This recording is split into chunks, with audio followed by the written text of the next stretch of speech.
আসসালামু আলাইকুম ওয়া রাহমাতুল্লাহি ওয়া বারাকাতুহু।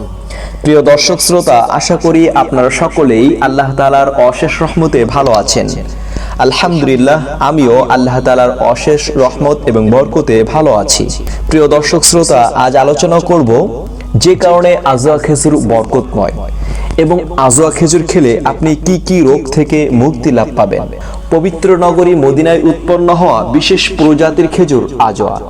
রাসূলুল্লাহ সাল্লাল্লাহু আলাইহি ওয়াসাল্লাম সর্বপ্রথম নিজ হাতে এই খেজুরের গাছ রোপণ করেছিলেন।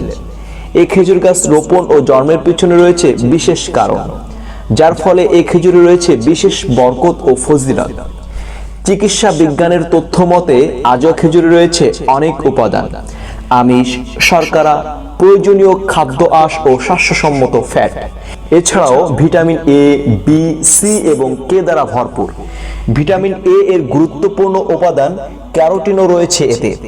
ক্যারোটিন চোখের সুস্থতার জন্য অত্যন্ত উপকারী। আরও রয়েছে স্বাস্থ্যকর উপাদান ফলেট, নিয়াসিন, থিয়ামিন ও রিবোফ্লেভিন। দুনিয়ার সেরা খেজুর আজওয়া খেজুর।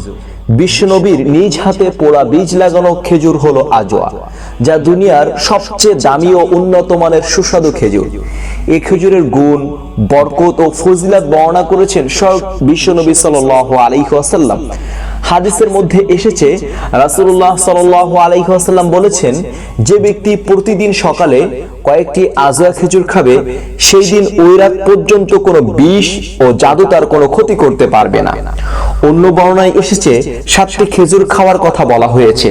আল্লাহ সুবহানাহু ওয়া তাআলা আমাদেরকে আজওয়া খেজুর খাওয়ার মাধ্যমে সুস্থ সহ যাবতীয় ক্ষতিকর বিষক্রিয়া থেকে মুক্ত থাকার তৌফিক দান করুন। আসসালামু আলাইকুম ওয়া রাহমাতুল্লাহি ওয়া বারাকাতুহু।